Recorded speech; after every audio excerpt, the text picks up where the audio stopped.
নমস্কাৰ। আজি 16 মে আৰু এই মুহূৰ্তত আমাৰ হাতত আহি পৰিছে কেইবাটাও বিগ ব্ৰেকিং নিউজ।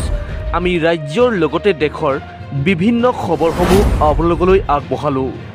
দিব লৈছোঁ এই মুহূৰ্তৰ এটা বিগ ব্ৰেকিং নিউজ। ৰাজ্যৰ লাখ লাখ লোকৰ একাউণ্টত সোমাব টকা।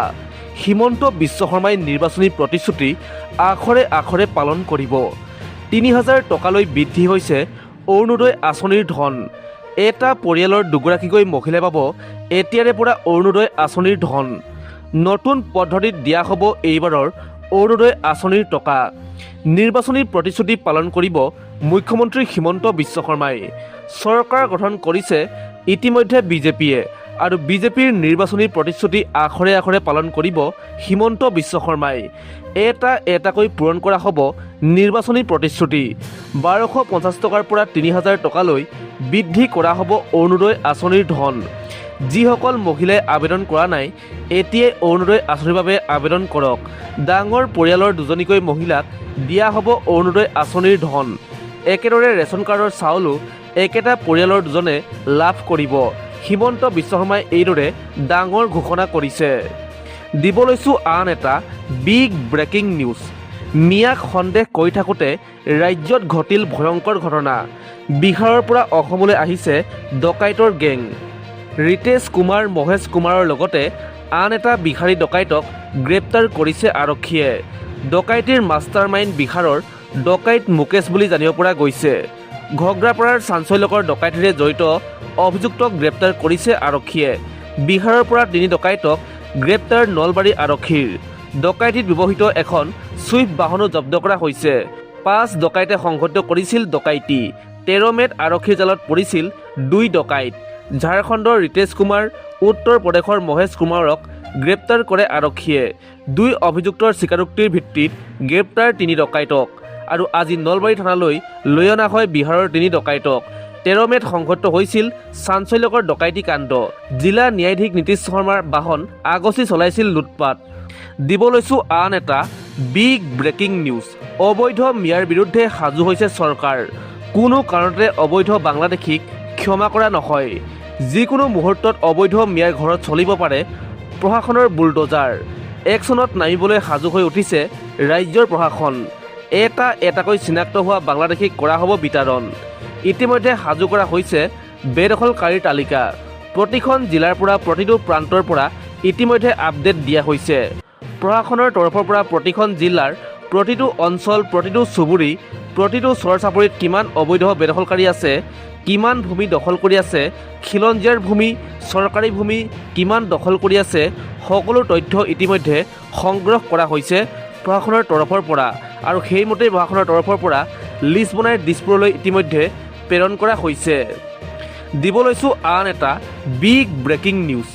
পাকিস্তানলৈ ভাৰতীয় সেনাপ্ৰধানৰ ভয়ংকৰ সকিয়নি। সন্ত্ৰাসবাদৰ প্ৰশ্নত পাকিস্তানক কঠোৰ সকিয়নি জেনেৰেল উপেন্দ্ৰ দ্বিবেদীৰ। সন্ত্ৰাসবাদ বন্ধ নকৰিলে অস্তিত্ব হেৰুৱাব পাকিস্তানে। পুনৰ ভুল কৰিলে অপাৰেশ্যন সিন্দুৰতকৈ পাব ভয়ংকৰ প্ৰত্যুত্তৰ। ভাৰতৰ বিৰুদ্ধে সন্ত্ৰাসবাদীক আশ্ৰয় দিয়া বন্ধ নকৰিলে পাকিস্তানে পৰিণাম বেয়াকৈ ভুগিব লাগিব। নীতি সলনি নকৰিলে বিশ্বৰ মানচিত্ৰৰ পৰা হেৰাই যাব পাৰে পাকিস্তান। এই বিশেষ দিনটোতে পাকিস্তানক চৰম সকিয়নি দিলে ভাৰতীয় সেনাপ্ৰধানে। ভূগোলৰ অংশ হ'বনে ইতিহাসত বিলীন হ'ব, নিজেই বাছি লওক।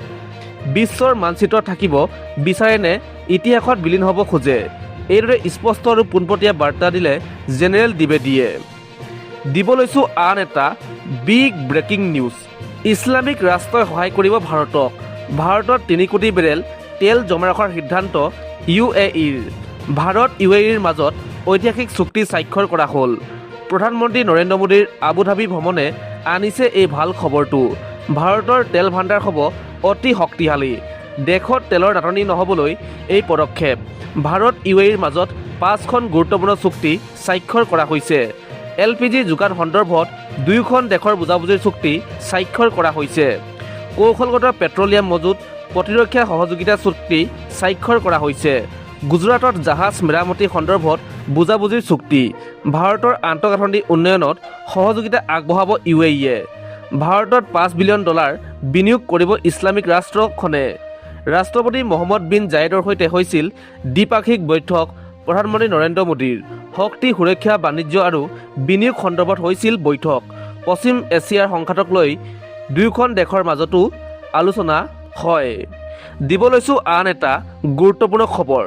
গোৱালপাৰাত ঘোষণা কৰা হ'ল উচ্ছেদ অভিযান। গোৱালপাৰাৰ পৰাই আৰম্ভ হ'ব হিমন্ত বিশ্ব শৰ্মা চৰকাৰৰ উচ্ছেদ অভিযান। গোৱালপাৰা পশ্চিমৰ পৰা আৰম্ভ হ'ব উচ্ছেদ অভিযান। গোৱালপাৰাত বন্ধ হ'ব লাভ জেহাদ। অবৈধ মাদ্ৰাছাও কৰা হ'ব বন্ধ। গোৱালপাৰা উচ্ছেদক লৈ বৃহৎ ঘোষণা পশ্চিম গোৱালপাৰাৰ বিধায়কৰ। অসমৰ উচ্ছেদ চৰকাৰে গোৱালপাৰাৰ পৰাই আৰম্ভ কৰিব বুলি মন্তব্য পবিত্ৰ ৰাভাৰ। আৰু শীঘ্ৰেই গোৱালপাৰাত উচ্ছেদ হ'ব বুলি বিধায়কে বিশদ ইংগিত দিয়া দেখিবলৈ পোৱা গৈছে। দিব লৈছোঁ আন এটা বিগ ব্ৰেকিং নিউজ। বিধানসভা নিৰ্বাচনত ভোট দিছিল বহু বিদেশী নাগৰিকে। অবৈধভাৱে ভোট দিয়া বিদেশী নাগৰিকক গ্ৰেপ্তাৰ কৰা হৈছে। ইমিগ্ৰেশ্যন বিষয়াই এজাহাৰ দাখিল কৰাৰ পাছতে হ'ল গ্ৰেপ্তাৰ বিদেশী নাগৰিক। বিধানসভা নিৰ্বাচনৰ পাছতেই দেশ এৰি পলায়ন কৰাৰ চেষ্টা কৰিছিল। চেন্নাইত পোহৰলৈ আহিছে এই ঘটনা। 23 এপ্ৰিলত অনুষ্ঠিত হৈছিল বিধানসভা নিৰ্বাচন আৰু 10জনকৈ বিদেশী পৰিল আৰক্ষীৰ জালত। নিৰ্বাচনত জালিয়াতিৰে লাভ কৰা পৰিচয় পত্ৰ ব্যৱহাৰ। নিৰ্বাচনৰ পিছত দেশ এৰি যাবলৈ চেষ্টা কৰি থকা অৱস্থাত গ্ৰেপ্তাৰ কৰে আৰক্ষীয়ে। চেন্নাই আন্তঃৰাষ্ট্ৰীয় বিমানবন্দৰত গ্ৰেপ্তাৰ কৰা হ'ল লোককেইজনক। দিব লৈছোঁ আন এটা গুৰুত্বপূৰ্ণ খবৰ।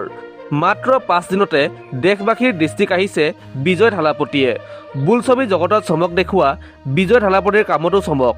শপত লোৱাৰ মাত্ৰ 5 দিনতে 5টা সৰ্ববৃহৎ সিদ্ধান্ত বিজয় থালাপতিৰ। স্পৰ্শকাতৰ ৰাজহুৱা এলেকাত সম্পূৰ্ণৰূপে নিষিদ্ধ সুৰাৰ দোকান। স্কুল কলেজ ধৰ্মীয় অনুষ্ঠানৰ ওচৰত সুৰাৰ দোকান নিষিদ্ধ। তাৎক্ষণিকভাৱে বন্ধৰ নিৰ্দেশ এনে এলেকাত থকা সুৰাৰ দোকান। ৰাজহুৱা স্থানত সম্পূৰ্ণৰূপে নিষিদ্ধ বেনাৰ পোষ্টাৰ। কোনো ৰাজনৈতিক নেতাই আনিব নোৱাৰিব বেনাৰ পোষ্টাৰ। পথ উপপথ অট্টালিকা খুঁটাত লগাব নোৱাৰিব বেনাৰ পোষ্টাৰ। তামিলনাডুৰ প্ৰতিঘৰ লোকৰ বাবে 200 ইউনিট বিদ্যুৎ বিনামূলীয়া। 500 ইউনিটকৈ কম বিদ্যুৎ ব্যৱহাৰ কৰা গ্ৰাহকে পাব এই সুবিধা। 500 ইউনিটতকৈ বেছি বিদ্যুৎ ব্যৱহাৰ কৰা গ্ৰাহকলৈ 100 ইউনিট বিদ্যুৎ ফ্ৰী। তামিলনাডুৰ সকলো মহিলাৰ বাবে বাছ সেৱা বিনামূলীয়া কৰি দিয়া হৈছে। ষ্টেলিন চৰকাৰৰ বিত্তীয় অৱস্থাৰ বিষয়ে মুকলি কৰা হ'ব শ্বেতপত্ৰ। দিব লৈছোঁ আন এটা বিগ ব্ৰেকিং নিউজ। নিৰ্বাচনৰ পাছতেই এটাৰ পাছত আন এটা সামগ্ৰীৰ দাম বৃদ্ধি।